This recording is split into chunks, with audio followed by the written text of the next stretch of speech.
Right, this is insane. You're going to look at 14, 15-year-olds as a bunch of criminals? It's insane. Oh, Do I look like a member of the Third Reich to you, Ms. Tlaib? Please, is that what I look like to you? You're the one taking your voting card. Is that what you think? Is that what you think? Is that what you think? No, that's unethical. I think it's radical and I think it's insane. And I'll respect everything that you say. But to say something like that to myself and a lot of my colleagues is way out of line. It's way out of line. It's way out of line. Regular order, Mr. Way out of line. Regular order. That's okay. But it's okay, right? That is not how it goes. It's okay, right? You hold yourself accountable before you talk about Hold myself accountable. Chaos erupts in the hearing room as Rashida Tlaib explodes at Byron Donalds, proving the old political proverb, when the argument is weak, the volume gets loud. Tension spikes, voices rise, and what begins as a routine exchange turns into a viral showdown that leaves Tlaib scrambling as Donalds fires back harder than she expected. Viewers watch the moment the narrative flips, and the instant she regrets going heavy on the one Republican who doesn't back down. Thank you. Chair recognizes Ms. Tlaib from Michigan. Thank you so much, Mr. Chairman. You know, I think it's really important. I mean, we're talking about, 700,000 people that live here, and I feel like their voice gets completely just dismissed. And so, if I may, Mr. Chair, ask unanimous consent to enter the record. The Washington Post poll of D.C. residents found 8 out of 8 in 10 opposed Trump's taking over of their local police and sending in federal troops. Without objections ordered. I think it's also really important to understand, like, the incredible kind of slanderous, like, defamation. I don't know what to call it. They're just burying Washington, D.C. You just heard them speak about our nation's capital in that way, in a way that I feel very much like that's not what I see. I see people walking around with their families, people enjoying time to see these beautiful, incredible, beautiful monuments and everything. And there's a pride here, too. And so I just want to bring the D.C. residents into this committee, because I feel like they are being made invisible. And this really ugly picture that is not reflective. And I'm from Detroit. I've seen it happen to my city. And it's despicable in a way that I feel like really goes up against our values. One of the things that I know in every abuse of power that, we let President Trump and the administration get away with in D.C., it will be replicated. It will be expanded across the country, and it is going to tear apart our communities. Mr. Jackson, I talked to you about a little bit about this, but I think it's important to understand that we do have a mental health crisis, that we have a housing crisis, affordability crisis. Can you police any of those away? No. You can't police away homelessness. And the way they talk about our homeless neighbors is so, no wonder there's violence increasing towards homeless neighbors. I see it already, the brutality of it. When we see housing costs go up, when we see, again, the lack or dismissiveness of the mental health crisis that we continue to grow. And it's not just this administration, and the previous administrations as well. No one has moved with the urgency that is needed. Just last week, the committee approved over a dozen bills regarding Washington, D.C. And, I'm just curious. Criminalized children. My colleague from Boston talked about this. It basically interfered with legislation already passed by the local government. Was anyone on this panel consulted? Any of you? Raise your hand if you were consulted on any of these bills. Yeah. We were not. One of the things that, AG, I've been listening to you. One of the bills actually eliminates your position completely. What effect would that have? Completely eliminating your position in regards to be able to do the job that you do to protecting all the families in Washington, D.C.?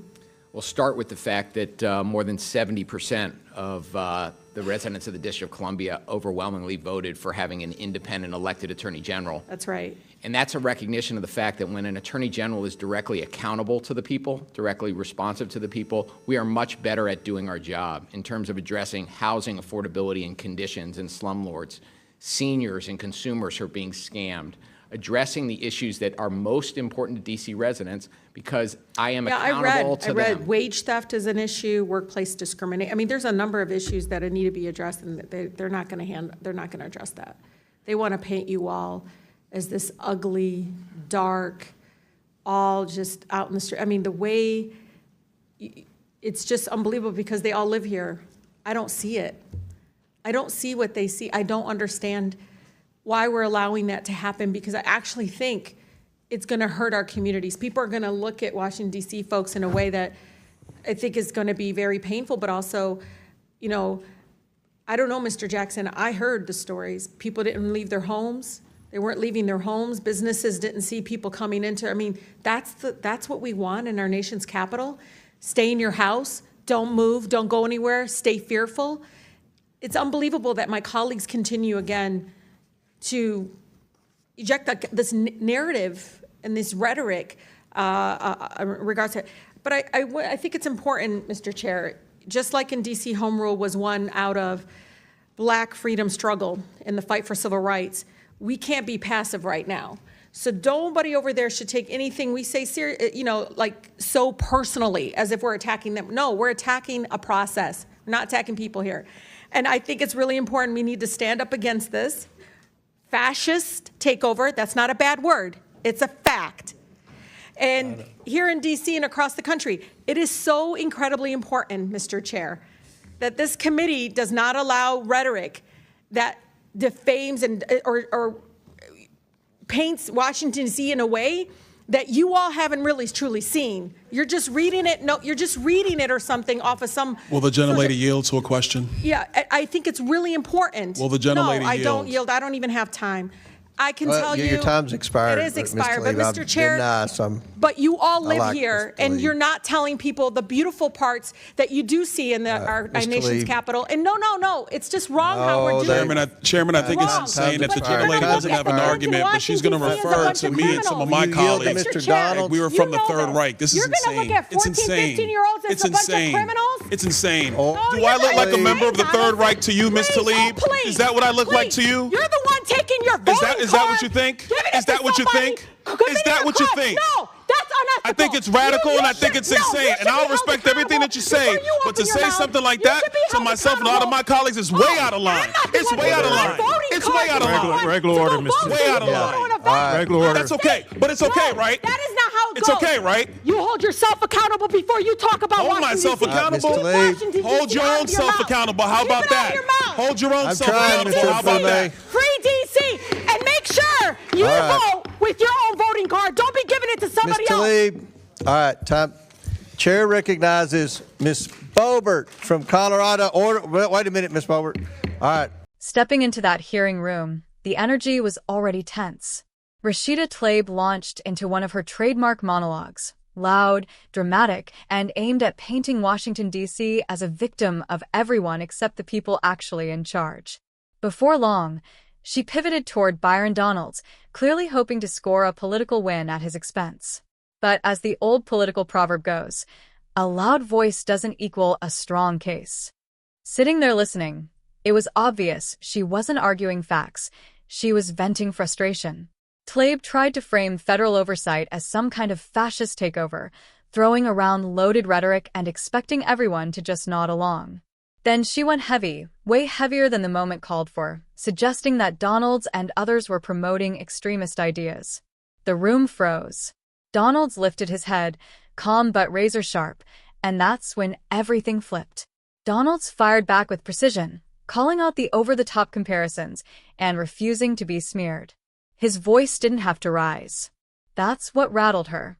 When he demanded accountability for her words, the tone of the entire exchange shifted instantly. Tlaib tried to plow through, interrupting, refusing to yield, raising her voice even louder as Donalds pressed her with questions she didn't want to answer.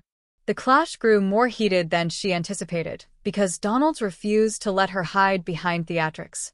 Every time she escalated, Donalds countered with controlled force, reminding her of the actual responsibilities of Congress and the real issues facing D.C. residents.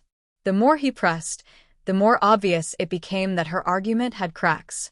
Another political proverb came to life right there in the room. When you build your case on emotion, logic tears it apart. Tlaib tried to regain control by insisting she wasn't attacking individuals, just the process. But by that point, Donalds had already exposed the inconsistency in her accusations. Her tone shifted from fiery confidence to defensive frustration, and the regret was visible. She expected Donalds to back down. Instead, he stood firm, dismantling her points one by one, while she struggled to regain footing. The hearing ended with Donalds maintaining composure and clarity, while Tlaib left behind the unmistakable impression that the confrontation had gotten away from her. It was a moment watched across the country, a reminder that when political theatrics collide with grounded arguments, the theatrics usually fall apart first.